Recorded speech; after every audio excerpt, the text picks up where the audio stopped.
मेरा ये क्वेश्चन है कि किस पॉइंट पे आकर के हमको ये रियलाइज होना चाहिए कि शायद ये हमने गलत स्टॉक ले लिया है। मैं उदाहरण के लिए इंडिया बुल्स फाइनेंस लेता हूँ आपको। क्या कभी कोई ऐसा पॉइंट आता है जहां हमको लगना चाहिए कि नहीं यार, ये हो गया, गलती हो गया, यहाँ से निकलना है?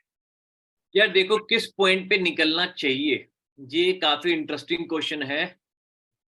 यार इसका आंसर शायद नहीं है कि मैं क्योंकि नहीं निकलता हूँ। मैं एक बार एंट्री कर ली तो फिर मेरा सुरक्षित सीधा टारगेट पे ही जाता है। यदि हर क्वार्टर लॉसेस ही आ रहे हैं, फ्रॉड की न्यूज आ रही है, तो ही एग्जिट कर सकते हो। लेकिन उसके साथ एक बहुत ही बड़ा प्रॉब्लम ये है कि फ्रॉड की न्यूज, अगर किसी बैंक में फ्रॉड होगा तो जब तक न्यूज आप तक पहुंचेगी तब तक स्टॉक गिर चुका होगा। ऐसा कभी नहीं होगा कि आपके पास न्यूज आई, आने से पहले स्टॉक प्राइस बढ़ा हुआ था और न्यूज आने के बाद गिरा। पहले स्टॉक गिर जाता है, उसके बाद न्यूज बनाई जाती है। तो जो आपको लग रहा है कि किस न्यूज पे हम निकलेंगे, क्यों निकलेंगे, आईबोर हाउसिंग फाइनेंस पास में जो भी हुआ मेरे को नहीं पता। अभी मेरे को क्या दिखाई देता है कि कंपनी बिक रही है 5,000 करोड़ रुपए की। 5,000 करोड़ रुपए की कंपनी बिक रही है। कंपनी के पास 16,000 करोड़ रुपए कैश रखा हुआ है। कंपनी जो रिजर्व्स है, कंपनी का खुद का पैसा, ये तो बोरोइंग्स है, लोन है। लोन के अगेंस्ट कंपनी ने अदर एसेट और लोन वोन दिया हुआ है।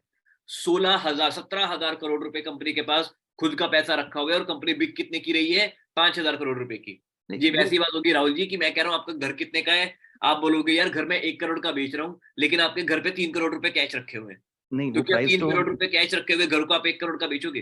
मैंने बताइए। वो मैंने वो कैवेट पहले दिया था कि apart from book value, price to book value, मुझे और कोई रीजन इसमें दिख नहीं रहा है पी ना रेशियो भी इसमें। काफी अच्छी है कंपनी के। जो ईयरली प्रॉफिट्स है, कंपनी का हाँ, सालाना प्रॉफिट जो है 11,000 करोड़ रुपए है और वो लगातार बढ़ ही रहा है। मतलब अभी तो लगातार घट रहा है क्योंकि उन्होंने अपनी जो है लोन थोड़े कम किए हैं, लेकिन 11,000 करोड़ के प्रॉफिट वाली कंपनी मात्र 5,000 करोड़ रुपए में मिल रही है।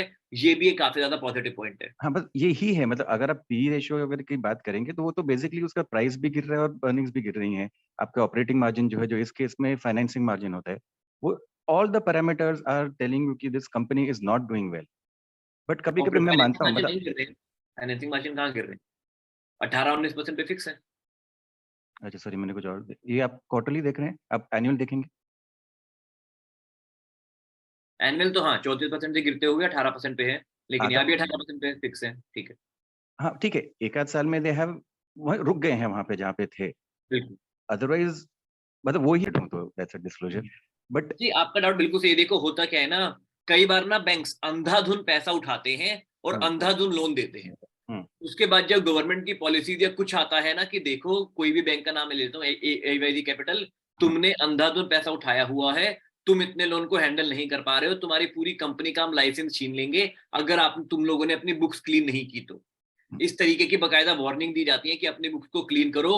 इसीलिए जो इनके पास लोन था, पहले 30,000 करोड़ रुपए का लोन था इनके पास, लोन है दिन, जो पैसा इन्होंने उठाया हुआ था हम्म, मार्केट को लोन देने के लिए, वो करेक्ट। 30,000 करोड़ था, उसको बहुत तेजी से बढ़ाया गया और हम्म फटाफट से 1,10,000 करोड़ तक का लोन लिया गया हम्म कि 1,10,000 करोड़ की इनकी बोरोइंग कैपेसिटी है, ये उतना या लोन दे सकते हैं। जी, फिर जब लेट मी इनको मेंशन। मार पड़ी कि कैनरा बैंक में ये हो गया, इसमें ये हो गया, हम्म कई सारे बैंक्स में बहुत सारे फ्रॉड हो गए, एंड आपको पता ही जो भी इशू हुए थे Nirav Modi and hmm all, Mallya के दौरान, तो इनको भी डांट लगी थी कि अगर तुमने अपनी बुक क्लीन नहीं की तो जो है, पहले तो देखो एग्रेसिवली एक्सपेंड किया जाता है कि हम सब संभाल लेंगे, लेकिन जब डर आता है ना कि तुम्हारी कंपनी का लाइसेंस ही छीन लिया जाएगा, तो उसको बचाने के लिए सारे लोग अपनी बुक्स क्लीन करते हैं। तो इन्होंने जो भी एक्स्ट्रा लोन लिया हुआ था, इन्होंने वो पैसा वापस किया कि देखो हम उतना मैनेज नहीं कर पा रहे, अभी के लिए 55,000 करोड़ है, थोड़ा सा कम भी हो गया तो चलता है, मान लो 40,000 करोड़ पे भी पहुंच गया, तो इन्होंने अपनी बुक को एक तरीके से यहाँ पे स्ट्रॉन्ग किया है कि हम तो 40,000 करोड़ का ही लोन मैनेज कर सकते हैं, उतना ही करेंगे।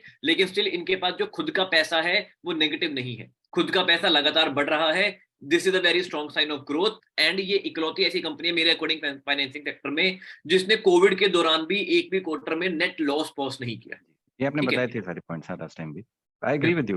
मतलब मेरा क्वेश्चन आईबुल्स के लिए नहीं है, एक फंडामेंटल है कि इज देयर अ पॉइंट जहाँ पे हमको लगना चाहिए कि हाँ यार, इस स्टॉक से निकल जाते हैं, अदरवाइज यार हम देखो स्टॉप लॉस वही है, खींचेंगे उसका मेरा कहाँ? आंसर बस यही है कि जब तक ठीक। आपको ये लगेगा ना, मान लो येस बैंक की, हाँ। येस बैंक का मेरे को नहीं लगता किसी को 50 रुपए पे या 40 रुपए पे लगा होगा बुरा स्टॉक है, दस हम्म रुपए पे आया तब रियलाइज हुआ होगा। हम्म तो तब तक चीजें खराब हो चुकी होंगी अगर होनी होंगी तो।